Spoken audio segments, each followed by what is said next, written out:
The Life Divine, Chapter 25, The Triple Transformation. If the spirit could from the first dwell securely on the superior heights and deal with the blank and virgin stuff of mind and matter, a complete spiritual transformation might be rapid, even facile. But the actual process of nature is more difficult. The logic of her movement more manifold, contorted, winding, comprehensive. She recognizes all the data of the task she has set to herself and is not satisfied with a summary triumph over her own complexities. Every part of our being has to be taken in its own nature and character, with all the molds and writings of the past still there in it. Each minutest portion and movement must either be destroyed and replaced if it is unfit, or if it is capable, transmuted into the truth of the higher being. If the psychic change is complete, this can be done by a painless process, though still the program must be long and scrupulous, and the progress deliberate. But otherwise one has to be satisfied with a partial result, or, if one's own scrupulousness of perfection or hunger of the spirit is insatiable, consent to a difficult, often painful, and seemingly interminable action. For ordinarily the consciousness does not rise to the summits, except in the highest moments. It remains on the mental level and receives descents from above. Sometimes a single descent of some spiritual power that stays and molds the being into something predominantly spiritual, or a succession of descents bringing into it more and more of the spiritual status and dynamis.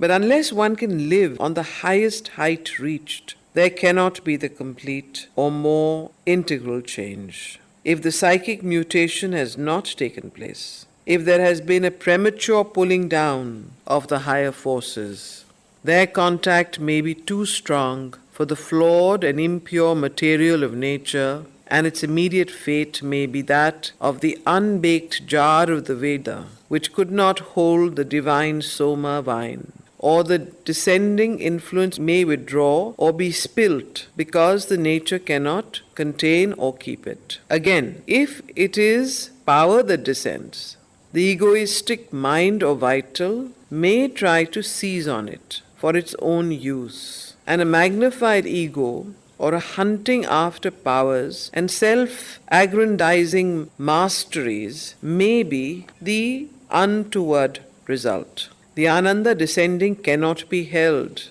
if there is too much sexual impurity, creating an intoxicant or degrading mixture. The power recedes if there is ambition, vanity, or other aggressive form of lower self. The light if there is an attachment to obscurity or to any form of the ignorance. The presence if the chamber of the heart has not been made pure. So these are the conditions that Sri Aurobindo is laying down for this power to descend from above into the mind. And it recedes, even if there is a descent. That descent may not stay or may be a one-off or whatever, unless these conditions are maintained and followed. What are they? So, he says, if the psychic mutation has not taken place, if there has been a premature pulling down of the higher forces, their contact may be too strong for the flawed and impure material of nature, and its immediate fate may be that of the unbaked jar of the Veda, which could not hold the divine Soma wine. Or the descending influence may withdraw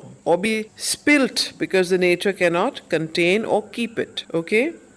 Again, if it is power that descends, the egoistic mind or vital may try to seize on it for its own use, and a magnified ego or a hunting after powers and self-aggrandizing masteries may be the untoward result. The Ananda descending cannot be held if there is too much sexual impurity, creating an intoxicant or degrading mixture. The power recedes if there is ambition, vanity, or other aggressive form of lower self. The light recedes if there is an attachment to obscurity or to any form of the ignorance. The presence again recedes if the chamber of the heart has not been made pure, or some undivine force may try to seize hold, not of the power itself, for that has withdrawn, but of the result of forces it leaves behind in the instrument, and use it for the purposes of the adversary. Even if none of these more disastrous faults or errors should take place, still the numerous mistakes of reception or the imperfections of the vessel may impede the transformation. The power has to come at intervals and work meanwhile behind the veil, or hold itself back through long periods of obscure assimilation or preparation of the recalcitrant parts of nature.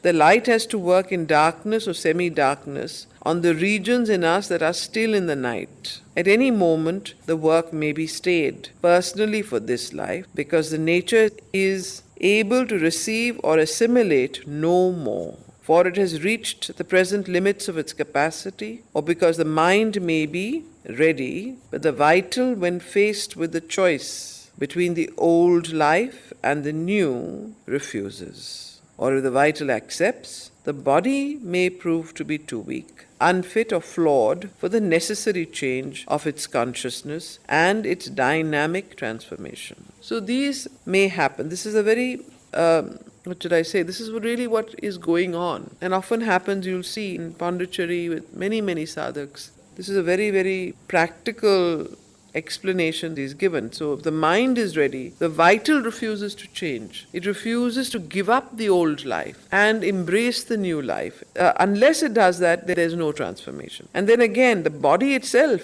it has to be strong enough to hold that power. So again, the body, if it's too weak or obscure or unfit or flawed for the necessary change, then again it does not take place. But now you understand why the ashram is organized that way. Why is there a physical education department? Why are there games for all sadhaks from 2 years old to 100 years old? What is the role of the body and in this yoga? Then again, the sublimation of the vital, the purification of desire and of ambition and of all of that. And then, of course, the mental being. So, again, what Sri Aurobindo is pointing out there is the importance of the psychic presence and coming forward of the psychic. Now, the mother's agency is there and is the only way to do that. Sri Aurobindo says that my yoga cannot be done without the mother's aid.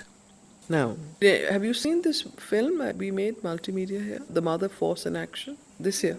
You saw it, 28th of March. Moreover, the necessity of working out the change separately in each part of the being, in its own nature and character, compels the consciousness to descend into each in turn and act there according to its state and its possibility. If the work were done from above, from some spiritual height, there might be a sublimation or uplifting of the creation of a new structure compelled by the sheer force of the influence from above. But this change might not be accepted as native to itself by the lower being. It would not be a total growth, an integral evolution, but a partial and imposed formation, affecting or liberating some parts of the being, suppressing others or leaving them as they were, a creation from outside the normal nature by imposition upon it. It could be durable in its entirety only as long as there was a maintenance of the creating influence. Therefore, he says, a descent of consciousness into the lower levels is therefore necessary. But in this way also it is difficult to work out the full power of the higher principle.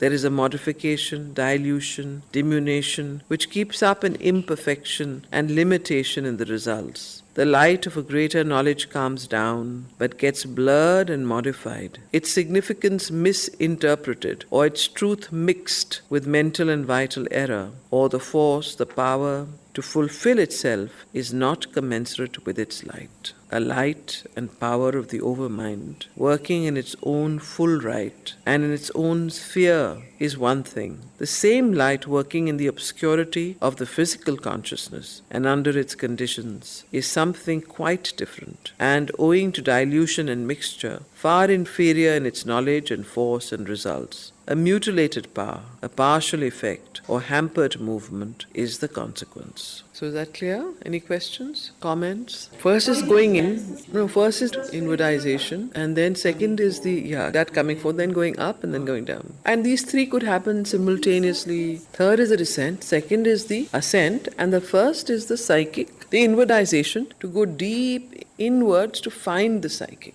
entity. But just to see where it's written so it's clear, no harm. Check it out. Third is the descent. First is within the descent that the permanent ascension.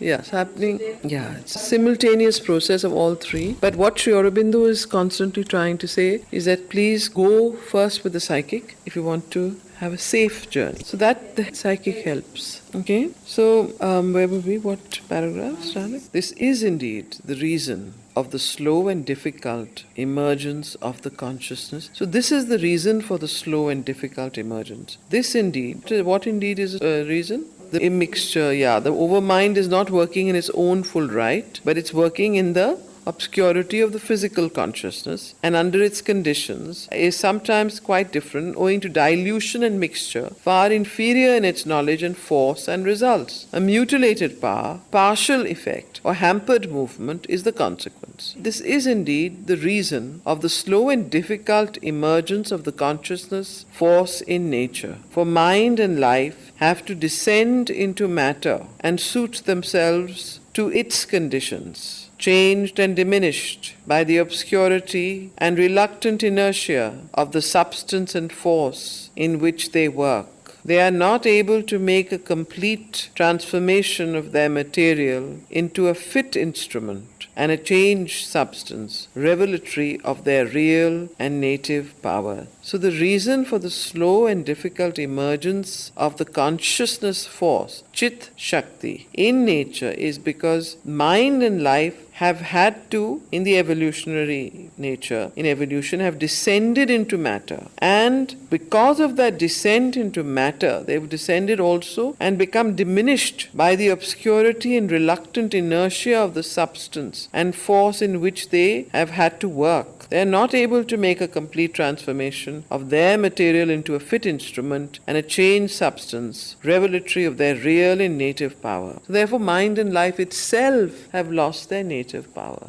The life consciousness is unable to effectuate the greatness and felicity of its mighty or beautiful impulses in the material existence. Its impetus fails it. Its force of effectuation is inferior to the truth of its conceptions. So now he's taken up the life consciousness. He says life consciousness is unable to effectuate any kind of greatness and felicity of its mighty and beautiful impulses in the material existence, in matter. Can't do it. So its force of effectuation is inferior to the truth of its conceptions. The form betrays the life intuition within it, which it tries to render into terms of life being. The mind is unable to achieve its high ideas in the medium of life or matter, without deductions and compromises which deprive them of their divinity. So in a very interesting way, this is very important. In fact, you always wonder, because when you go into the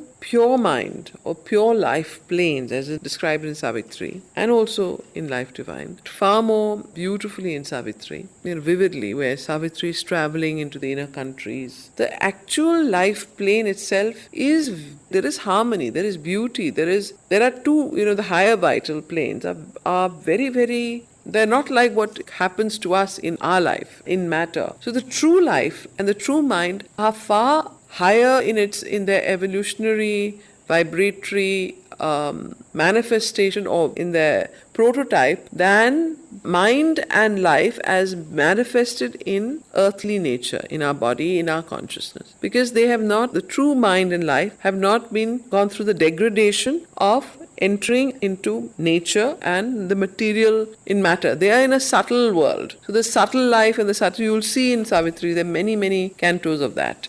So now you understand the paradise of the life gods, if you remember. And of course in mind, there are several cantos on that. In books, in fact, on the ascent of mind.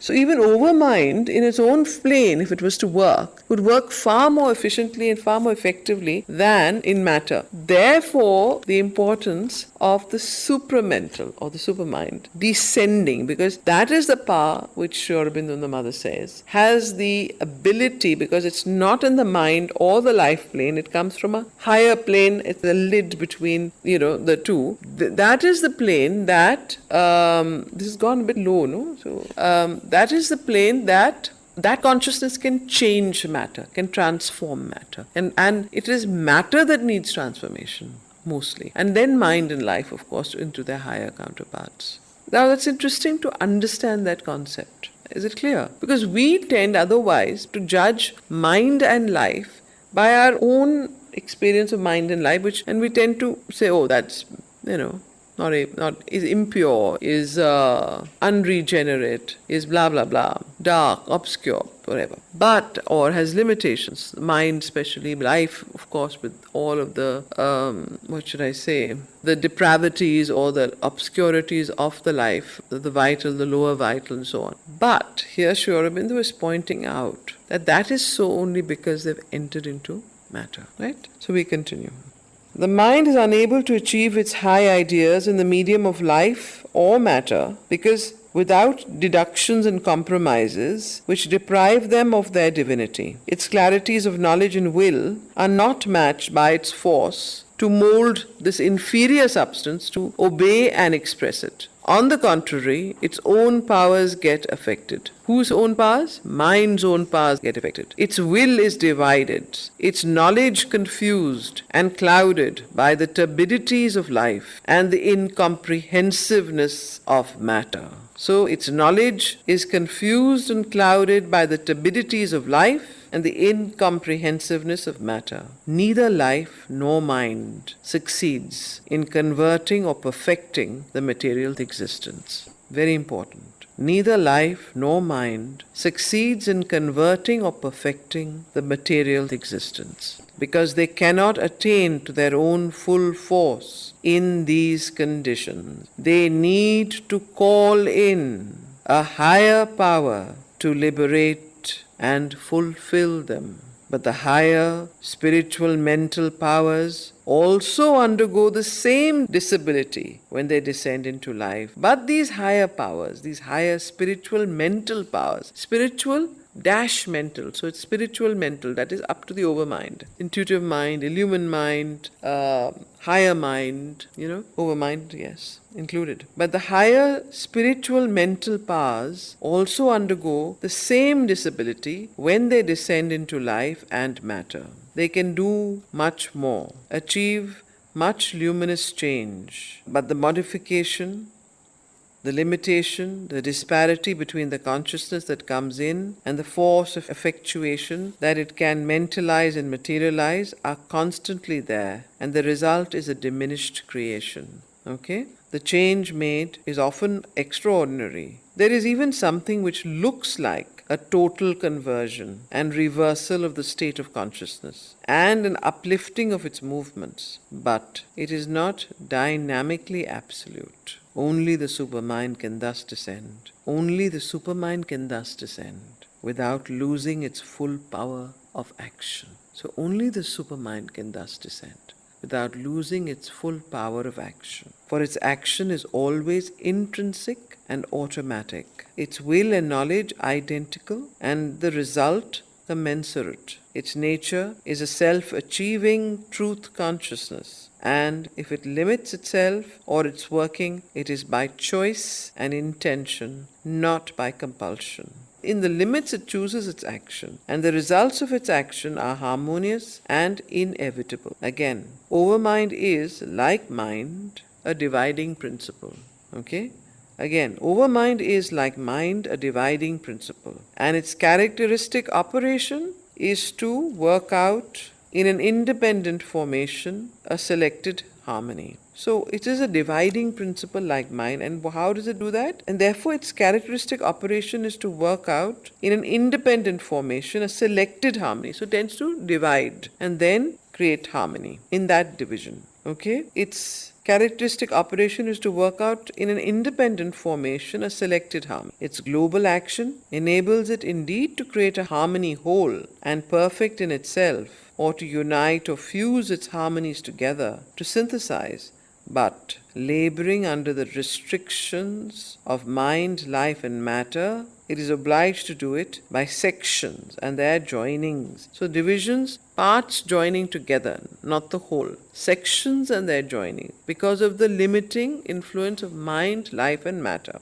So, a harmony whole and perfect, or to unite it or fuse its harmonies together, to synthesize, but laboring under the restrictions of mind, life, and matter, it is obliged to do it by sections and their joinings. Its tendency of totality is hampered by its selective tendency, which is accentuated by the nature of the mental life material in which it is working here, and life material by its selective tendency, which is accentuated by the nature of the mental and life material in which it is working here. So this is accentuated by both mind and life. Again, the same life and mind which is working in matter, and that hampers the tendency of totality in it. Okay? Its tendency of totality is hampered by its selective tendency, which is accentuated by the nature of the mental and life material in which it is working here. What it can achieve is separate, limited, spiritual creations. So what it can achieve, the overmind, is separate, limited, spiritual creations, each perfect in itself, but not the integral knowledge and manifestation. Now you may recall and understand more clearly. When the mother brought down the overmental consciousness and the overmind and the overmental world into the ashram, in the 1930s, the descent in Nolinida was of Varuna, of the god. And in many people, great overmind gods descended. And she saw this beautiful, almost perfect creation. And she thought, oh my God, this is going to change the world, change human nature. And the whole ashram and everything will be uplifted. And from here on, it will be easier to continue and bring down the supermind and change of nature. And guess what Sri Aurobindo told her one day? He says, destroy it, break it up. In one word, he said, just get rid of it. This is not where we want to go.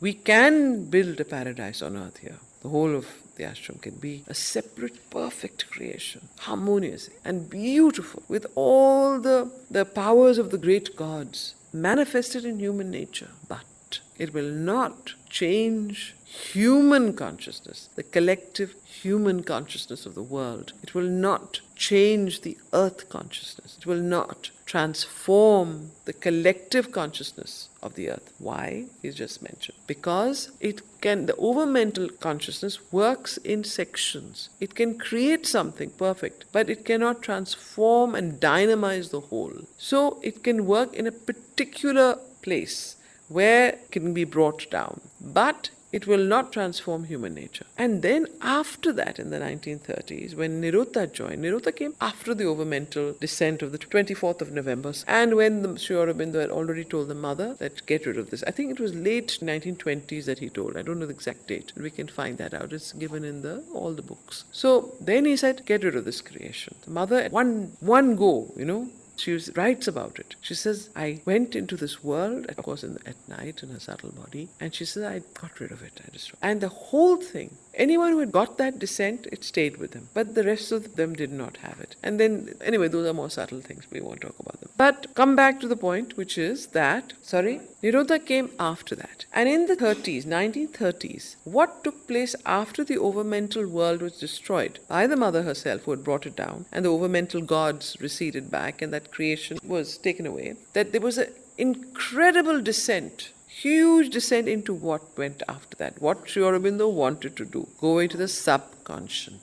And after that, the whole sadhana of the ashram changed. All these wonderful spiritual experiences, massive experiences, of the light, of knowledge, of power, of going high above in the scent of consciousness, that God's, these powers are all disappeared, diminished, and went back into becoming a worm and into becoming a reptile in this deep darkness of the subconscious mud, and all no higher experience. So all the sadhaks who came after that only complained to Sri Aurobindo about, why have you left us, what are we doing here, why is it so dry, and so on. So you will understand the letters of yoga and Niruddha's correspondence with Sri Aurobindo now in the light of this huge thing that took place. You understand? Now, Pavitrada, Nolinida, the earlier sadhaks escaped it. Now, so after that, Amal Kiran, they all had to go through all this.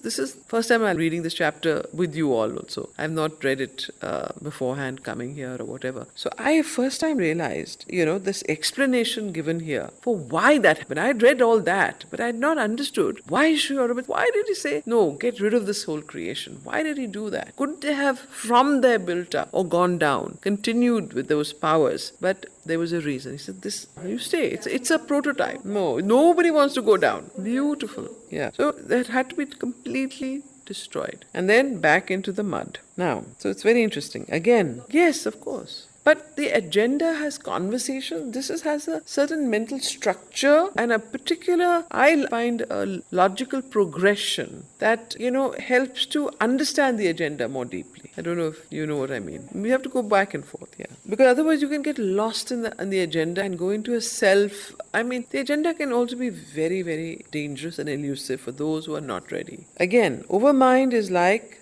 mind, a dividing principle. And its characteristic operation is to work out in an independent formation a selected harmony. Its global action enables it indeed to create a harmony whole and perfect in itself, or to unite or fuse its harmonies together, to synthesize, but laboring under the restrictions of mind, life and matter, it is obliged to do it by sections and their joinings. Its tendency of totality is hampered by its selective tendency, which is accentuated by the nature of the mental and life material in which it is working here. But what it can achieve is separate, limited, spiritual creations, each perfect in itself, but not the integral knowledge and its manifestation. For this reason, and because of the diminishing of its native light and power, it is unable to do fully what is needed and has to call in a greater power, the supramental force, to liberate and fulfill it. As the psychic change has to call in the spiritual to complete it, so the first spiritual change has to call in the supramental transformation to complete it. Very important. As the psychic change has to call in the spiritual to complete it, so the first spiritual change has to call in the supramental transformation to complete it. For all these steps forward are, like those before them, transitional.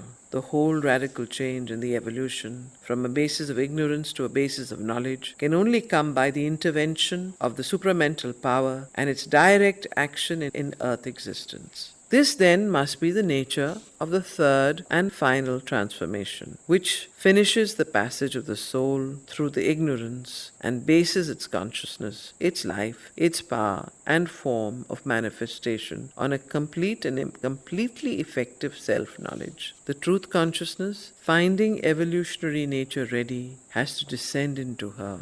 So the truth consciousness, finding evolutionary nature ready, has to descend into her and enable her to liberate the supramental principle within her. So must be created the supramental and spiritual being as the first unveiled manifestation of the truth of the self and spirit in the material universe. So this is the triple transformation. So the psychic, the spiritual, and then the supramental. Then the next chapter is the ascent towards Supermind. Right.